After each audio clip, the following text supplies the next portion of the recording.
Hey, Dave. Yay! We're here! Dude, you just got really quiet all of a sudden. Did I? Or, like, Oh, ridiculously quiet. it's because I turned mine down. I thought it was turning yours down. Is it better now? How are you doing? Dude, I'm ready to kick it. I'm ready to have a bevy. I'm ready to make a busy with you. Sweet! Let's do it! Well, if you never listened to the last drop before, welcome. I'm Jake the Wizard. I got Dave Valentine here. We both built a couple businesses, and every week we get together. We have an amazing beverage, and then we also make up a fake business just for funsies. And that's what we're going to do today. So let's start with the easy part. Dave, what are we drinking today? Today we're drinking a Deschutes Tropical Fresh IPA. Juicy pineapple and mango infused in the IPA. It is warm here today, and I wanted something tropical, and it's definitely warm where you are too, so you decided to join me. Yeah, what is it all of 52 degrees there? Actually, it's 82 right now. Oh, okay. The sun's hot up here, so you got to be careful. Gotta be careful. You're a little closer to it than I am. All right. Well, that sounds delicious. Let's dig into that. The business today, what everybody came here to listen. No, that's not true. But if you do care, the business we're going to design today, Dave, Yeah. it is an emotionally intelligent jewelry brand that assesses your mood, your feelings, and your emotions, and then uses that data to connect you with people in your friend network to start conversations. I love it. It's called aWear. Where? Okay. Like WEAR. Yeah. aWear. I love it, man. Cool. Well, we got a business, we got a beverage. We're going to build an awesome business before the last drop, so hold on to your glass. It's going to get crazy. Dave, where do you start with something like this? Okay, so it's an emotionally aware jewelry line. Tell me more about what that means. So it's going to have a series of sensors like heartbeat and oxygen and things like that that are going to detect your mood. It's also going to do some passive listening Ooh. Okay. to the way that you speak and track those. It's also going to do periodic check-ins through either an app or if it's a watch wearable, maybe on a screen on the watch. Just asking you a quick yes or no. Hey, is this how you're feeling right now? Yes, no. Take that data, connect it with your other friends in the aWear network, and let them know, based off of mood matching, if a conversation should get started. Ooh. So, like, if a friend's kind of depressed, it would bump you to reach out to him, sort of idea? A little bit. Be like, hey, stress, maybe? your buddy's been a bit blue for the last 2 days. Oh. Maybe send him a message. But What? it also takes into account the mood of the person on the other end too. So if I'm not in a good way, it won't let me know because that won't be fruitful to people dragging each other down. Sure. Likewise, if you're both in a playful mood, it may connect you and say like, hey, you guys are both feeling great. Maybe you should get together. Wow. Okay. All right. So first things first, you're gonna have to. This is a capital intensive business, Yes. which means you're gonna have to go do some fundraising. But before I do that, I really want to get locked down on what this looks like. How do you build this out? What is this? Where does this sit in the marketplace? Wearables are an ever increasing, market share that is like people have more and more of them. And I don't think that we're going to have less. I think we're going to increase. I mean, you and I have been talking about smart glasses a bunch Absolutely. over the past few weeks. So I think that first thing you're going to do is you're going to go, okay, what is it that we're building? What's the full scope of this? And it kind of depends on how big it is, right? So when you're doing a wearable like this, I feel like this is billion-dollar plus territory for where you want to be revenue-wise. Oh, yeah. we're thinking big here. So that means that you're actually going after venture capitalists and not necessarily private equity or seed funding. You could do some seed funding, but venture capital is going to be a little bit different and probably going to give you the supercharge that you need. And the reason for that is they're going to rate a bigger check amount initially. They want to see you get traction really, really fast, and then they want to take you to the next level. They'll keep investing because they're hoping that 1 out of 20 of their investments pays off. And so they go about it completely differently. Interesting. Yeah, right? So I think that, as we kind of think through that, one of the things that I would be thinking about again is like, how quickly can we get people to understand how big this vision is and what it can mean for them and for the market overall. And so I think that I'd really hone in on like, where are the gaps in the marketplace? Well, one of them is, to your point, we're not tracking people's moods based off their stress, their anxiety, their depression, and people feel more alone than ever.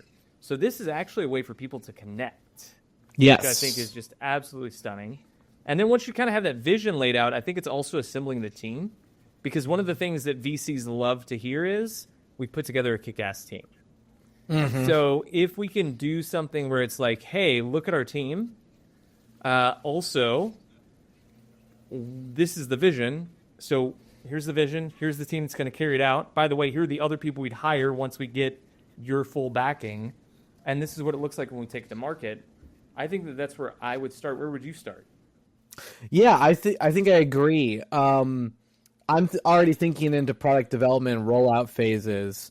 You don't actually need to do the hardware at the beginning. You could definitely tap into Apple Watches, Google Watches, Fitbits, things that are already on the market for an initial V1, because the connective tissue is the MVP, right? Like that's why you would get into this in the first place. So I think there's a little bit of an easier path before you get into the hardware section. But I do think that having your own hardware in the long run is going to be way more interesting, especially when you can expand that hardware to do things like maybe it's a necklace and the necklace has a gem that glows. So now I can signal publicly what that mood is like. That's right. Yep. So I think that there's definitely a hefty roadmap in front of this, but there's also some nice stepping stones that don't mean I have to go to be $1 billion before we're successful. There's some interim gaps. Right. Yeah, I think that's right on too, man. And I feel like that's a place and a play to make a move there. The wearable, because there are so many wearables out there, once you get the wearable, you get access and own certain data that you don't otherwise. And right. I think that that's where that also comes in, because if you start to do this, then the immediate place that I went to too is like, okay, great. Let's say that you have somebody that's depressed or anxious or stressed, or maybe they're really happy all the time, or maybe they were getting biofeedback that they haven't been working out enough. Yeah. Wouldn't it be interesting if you could custom ship them their supplements based off how they're feeling right now and the data that you have? So it's all customizable to them. And now you have that recurring revenue stream because you say, look, you buy the wearable, we'll give you the app for free for a year, Yeah. And it's normally $60 a year or whatever. But if you sign up for our supplement model, where we send you supplements on subscription every single month, you get the app for free as long as you're subscribed. Yeah. Because you're going to make all that money back on the supplements. Totally. I think, dude, this becomes a thing where you can take that data, share with Apple, but you can also share it with your doctors. Absolutely. Tremendous. I love this. This is fun. Yeah, absolutely. And there's just so much room to run with. One of the things that I was thinking about as I was developing the idea were like, where are the big pain points in this, right? And one of the biggest pain points I think for wearable, and this I am a perfect example of this, is that part of me is like very half-assed about committing to the wearable. Yep. Why? And so I'm not feeling rewarded enough, or maybe the data takes too long to propagate, or, maybe I don't like the data. There's a lot of little reasons. I also just I hate having things on my wrist. So if there was an alternative wearable for me. On your neck? Would you wear something on your finger? Like they've got the Oura rings. Like where would I would wear the ring. I would wear the ring because I don't have to think about it. Right. It's just on. Right. Absolutely. I just saw a wearable that was advertised to me that's it's a wristband that is fueled by your heat and movement. And so you only don't have to charge it? You only have to charge it once every 3 weeks.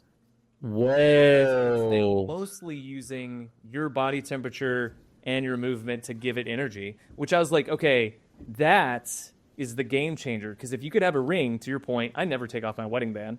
It's like, dude, if I never have to take it off, I never have to charge it, I never think about it, it just reads the data all the time.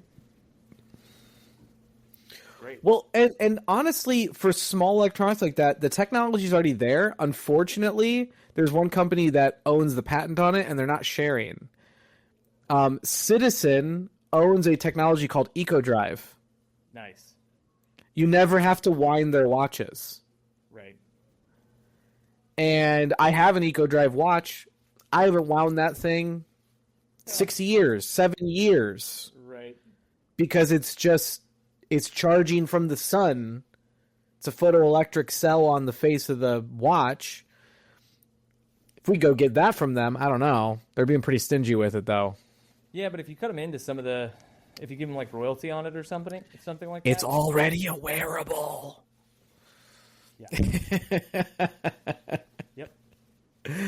But so that was a pain point for me, was how do I encourage people? So I was trying to already think through what would be the ways that I would implement something. I also think that this product is going to be more geared young than old. Totally. And so I was thinking, what if by using the app and submitting the data, you passively earn some kind of cryptocurrency? Ooh, a crypto play. Love that. I mean, it's hot. It's hot, baby. I don't know how crypto works, but I know that there's people that do that stuff. Yeah, totally. Yeah, that's good. I think one of the things too, man, is when it comes to how you basically take this from the idea phase into pitching it, getting the cash, moving forward. Whether you started building the app first and you get that out and you're like, hey, just connect this and it's going to give you the ability to talk to people.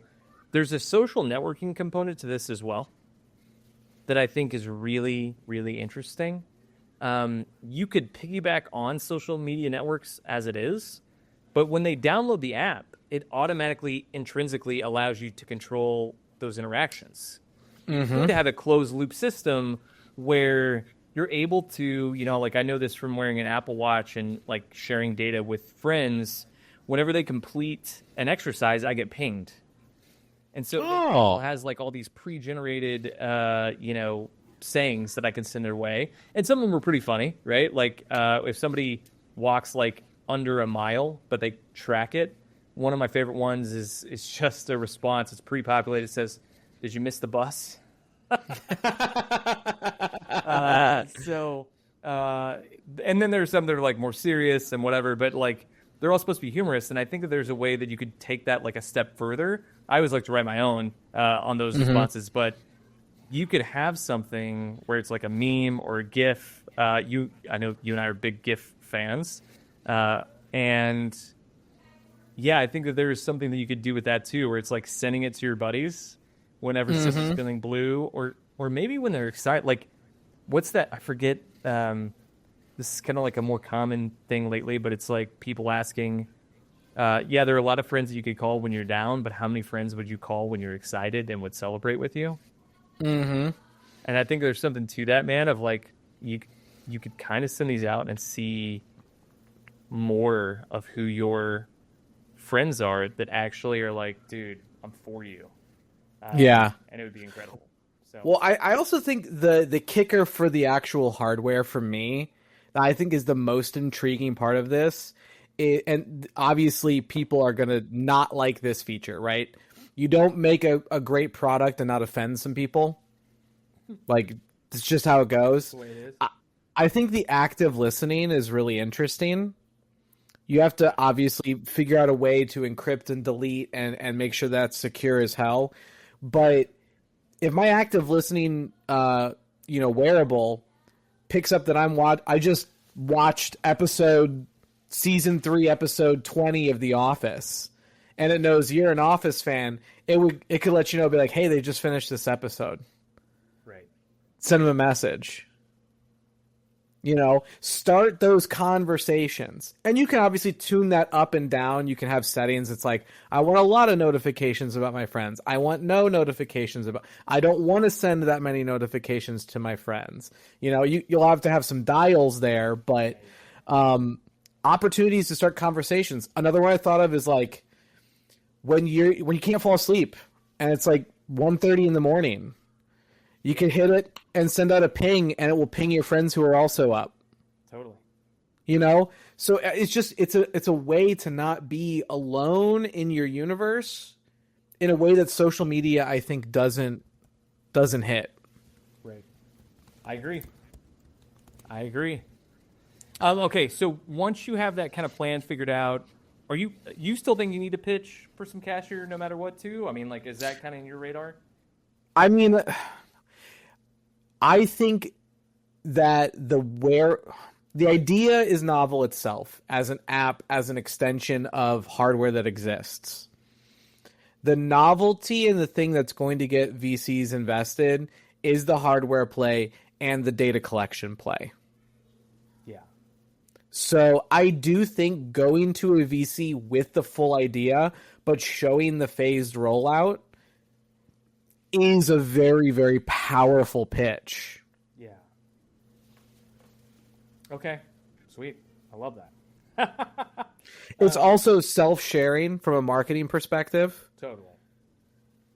Because you install the app and it says, hey, send a text to everybody in your phone that you're on this network now.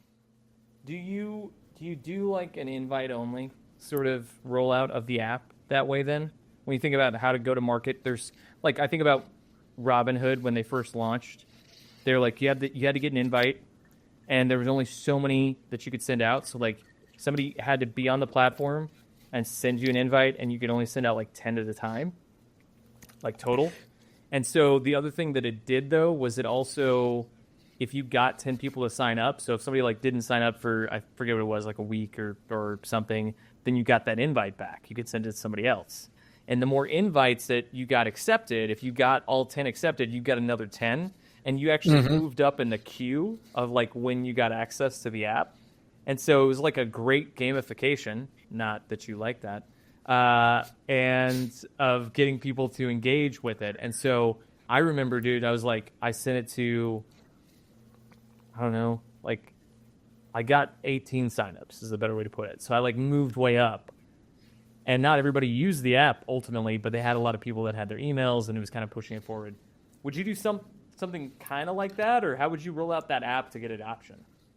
I love that idea because every time I have seen an invite exclusivity play for anything that's software based, it feels like it blows up. Yep. Because people start talking about how to get into it. They start forming message boards just to be like, hey, send me an invite. Hey, send me an invite. And like, it just wildfires. I'm thinking of, what was that app that was on iPhones that was like the elite networking app? Clockout? Do you remember Clockout?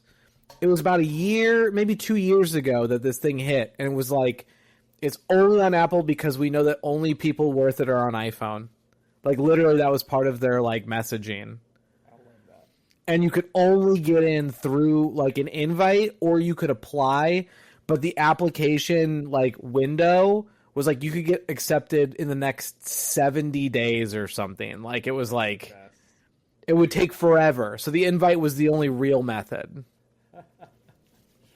And it was like wildfire trying to get into this thing.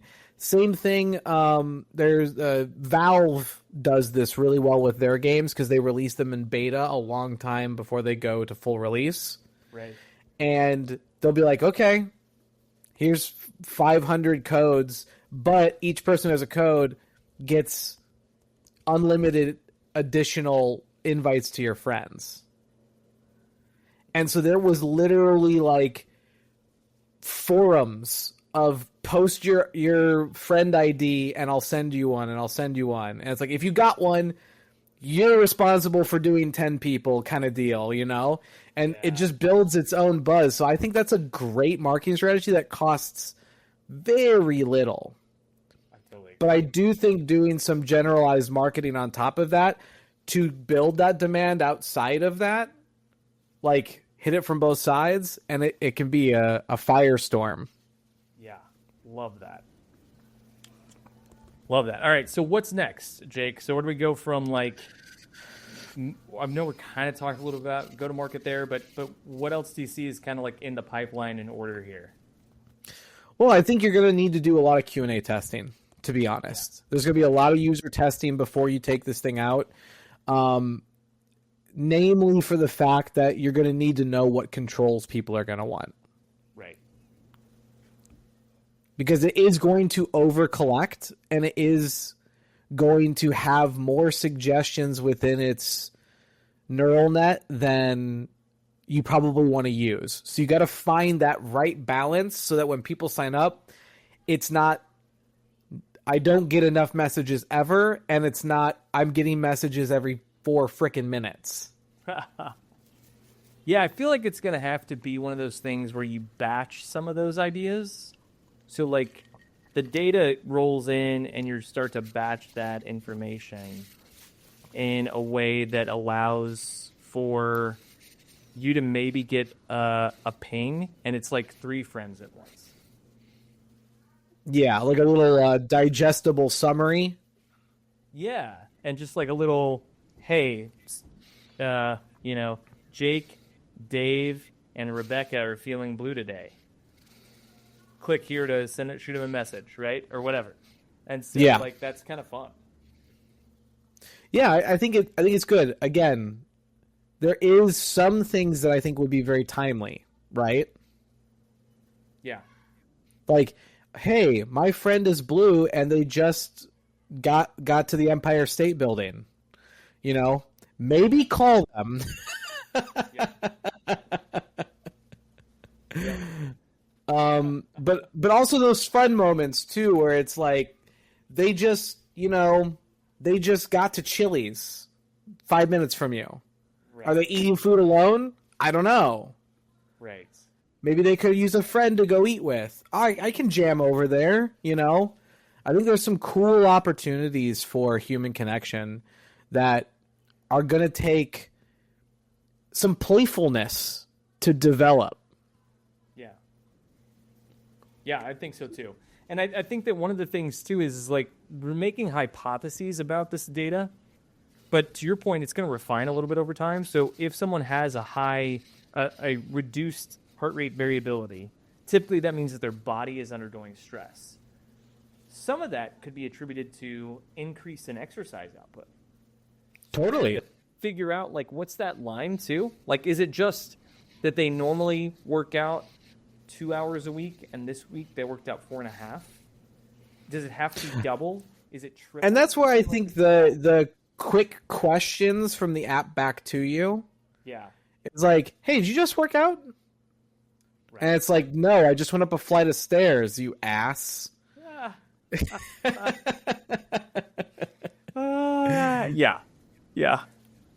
Just went up a flight of stairs. I think that there is something tied into, if you're tying into Apple data, it does track that pretty well, from my experience.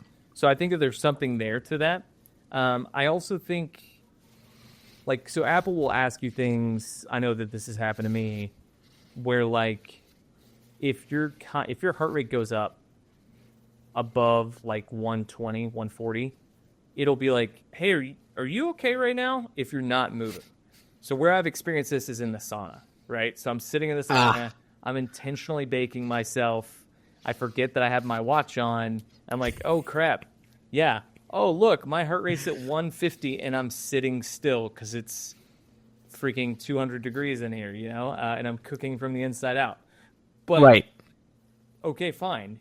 Afterwards, what's really interesting about that, though, is that my heart rate variability increases, which is a positive sign of reduced stress, because I just sweated some of that out, And so I think that there's some stuff, too, where we can also encourage people based off their home equipment set, based off their physical ability or lack thereof, based off the tools that are around them. We can actually give them prescriptive ways to help change their state, because we know that there are ways to do this. And absolutely. So some of those too are like singing, because it tones your vagal nerve, which changes your stress level. So you could have people like match pitches with the app. You may be able to get inflection data based off the audio gathering of information. How strong or how soft their voice is may also indicate how fatigued they are. Maybe they just need a nap. I think that you go so far with this, and with the proliferation of AI technology, we actually have the ability to start to really push forward a fully customizable health and physical and mental health coaching platform that's not just about connecting you with other people, which is great. It also has this ability to help you be a more healthy, whole human. Let me ask a question, though, from a VC perspective. Yep. Do you think coming in with that as part of the pitch is strong, considering that there are several health monitoring apps already in the market at play? Or is that something that you would maybe come up with like after you've kind of reached a modicum of success? It's like, here's a direction we can go. Like, does that dilute the initial pitch if you bring that to it?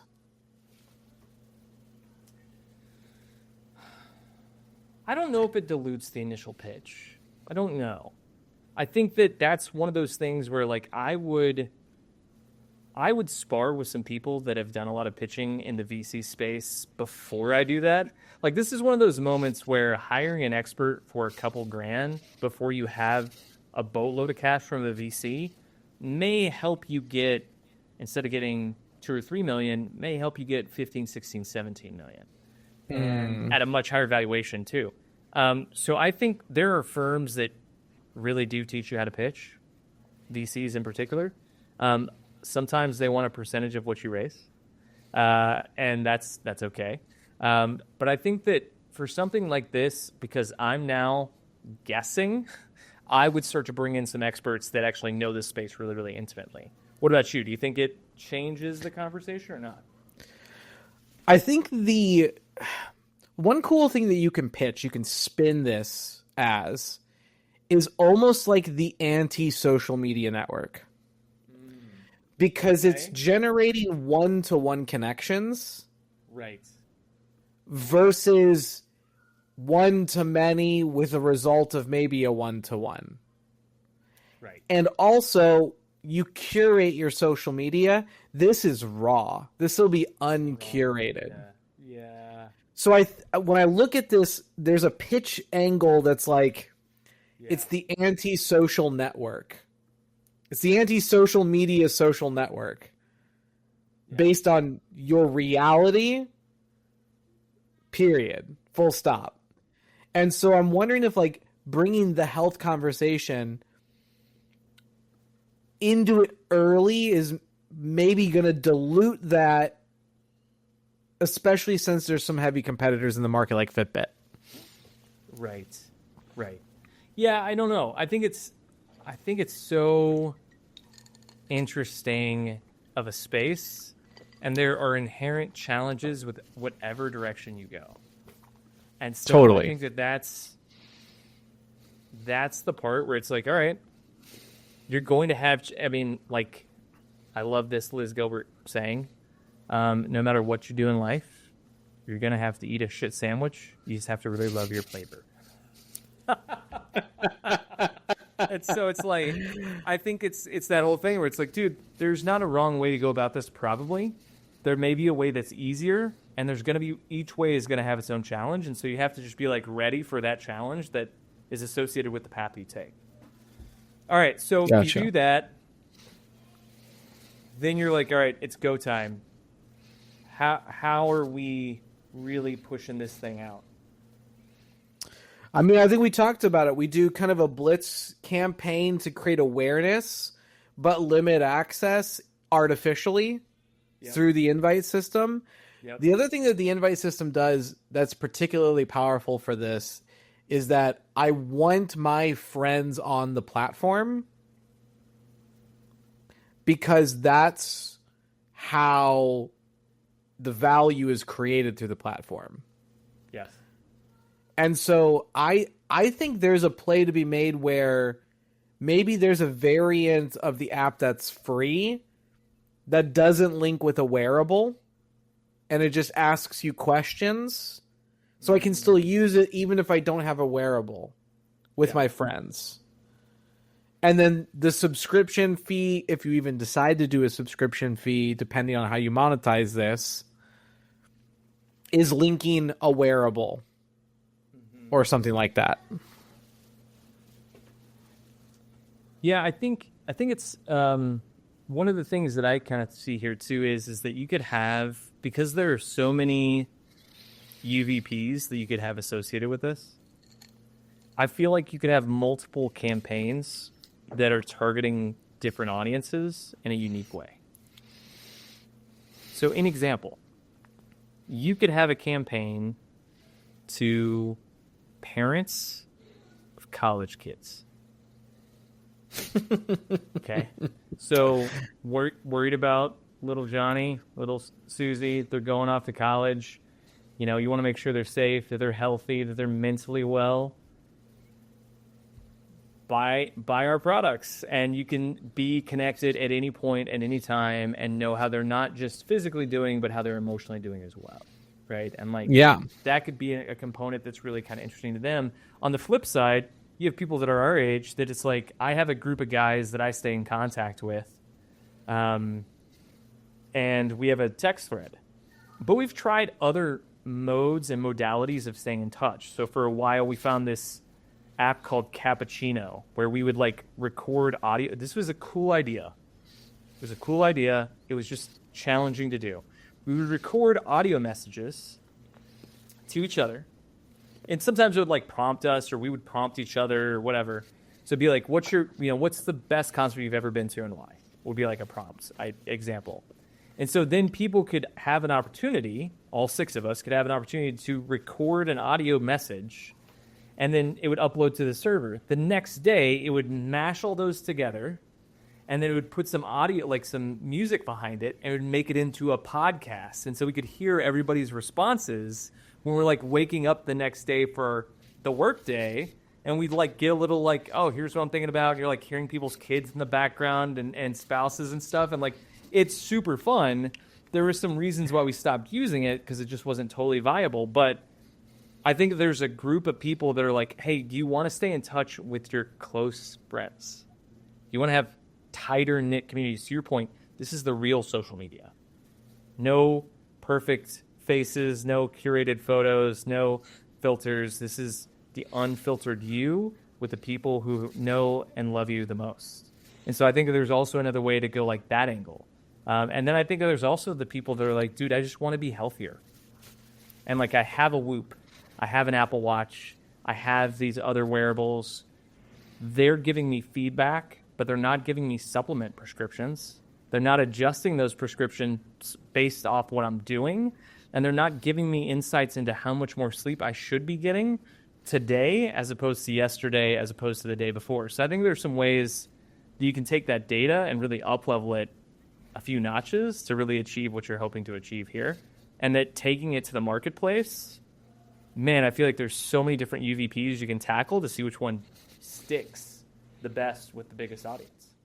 Well, and I think it's really cool because there's a lot of advertising you can do to it, right? Friend gets in a car accident, gets detected, shoots a text to their closest people, right? Something just happened, probably a car accident, maybe text them, you know? But then also you have like Your buddy just checked in at the jazz club. Go meet him at the jazz club. Or this person's not falling asleep. It's 1 a.m. You're still up. Shoot them a message. Make sure they're okay, you know? All kinds of different little messages. One extension on that, though, that I think is really cool, and this is why I like the wearable concept owned by the company, not just leveraging existing wearables, is building new community. Right. So if I'm wearing the aWear ring and it's glowing, you know, green or blue or whatever it is, someone else can see that. If they're in the network, they might be like, this is a new network friend I can have. Right.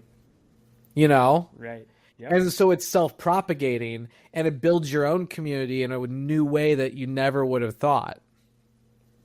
Yes. Totally. Totally. I love that. So it's a really cool one. I think it's got a lot of legs. It definitely has some challenges, because you're going to need to bring in people who can do fashion design and technology and coding, neural network, AI, whatever you need on the backside. It's a big one. But I feel like it's a team that when you build this out and you start to do it, you can also start to, there's so many layers to this.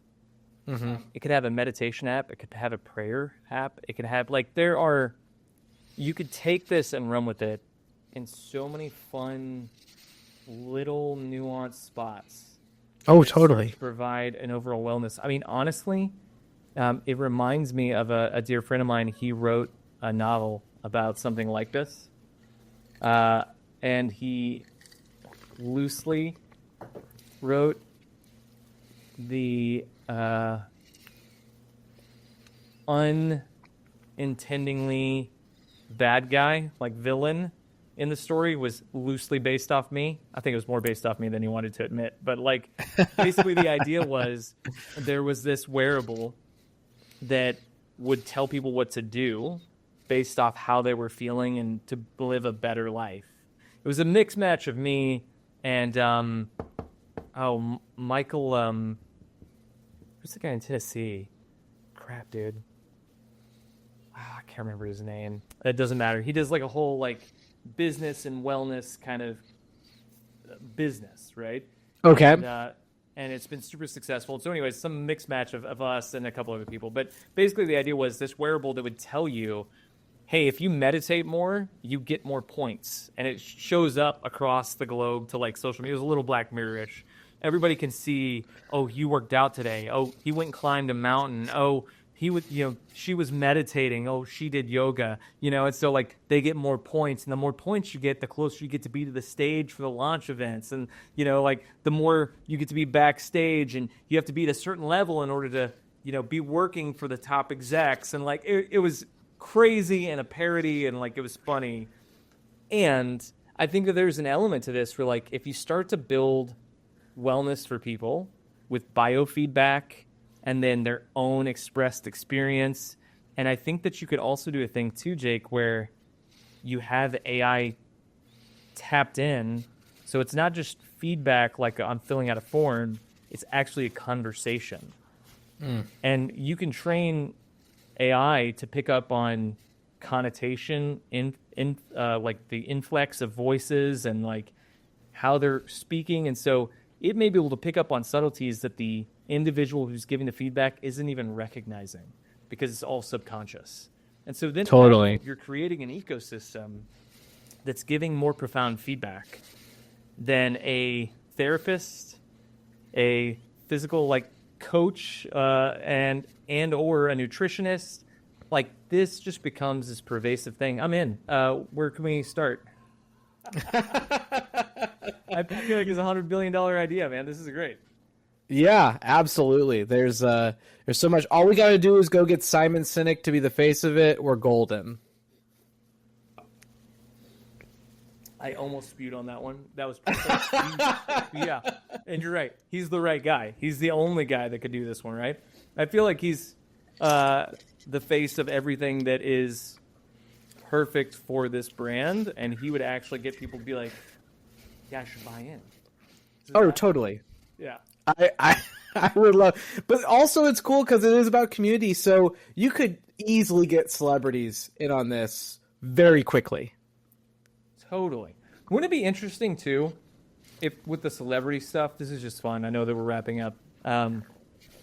What if every now and again we had celebrities that like rouletted, and for a week or two, they were like, "Hey, I'll share my data with some random person. They know that it's me. They know that it's Paul Rudd, and Paul's sharing data with them, but we're also sharing data with Paul." And so Paul can give us an attaboy and shoot a little selfie video and be like, "Hey, Jake, see you're a little stressed out today. Don't worry about it, buddy. You got this." And just shot it over. You'd be like, what? I think there's a whole nother conversation here and a whole nother business. But, like, I just imagined a TV show called My Week With. And it's just a celebrity and a random normal person, and they spend a week vacation together. And that's the reality show. It just records it. Sounds like a fun last drop. Oh, man.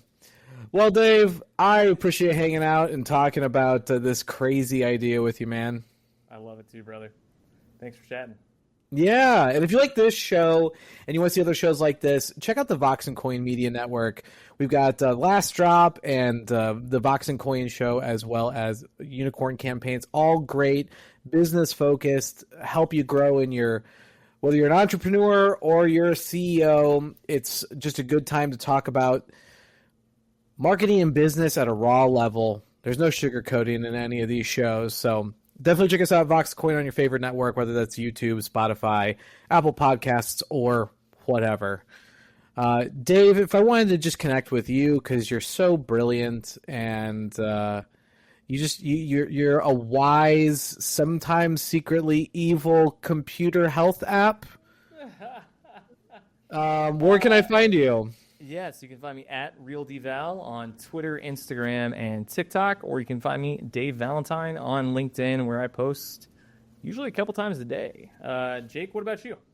Yeah, you can find me anywhere as The Wizard Marketing, or on LinkedIn or Twitter, wherever you like to communicate. I too post. And again, follow the Vox and Coin Network on their socials. Check us out. Thanks for tuning in. We'll catch you on the next drop. This was The Last Drop.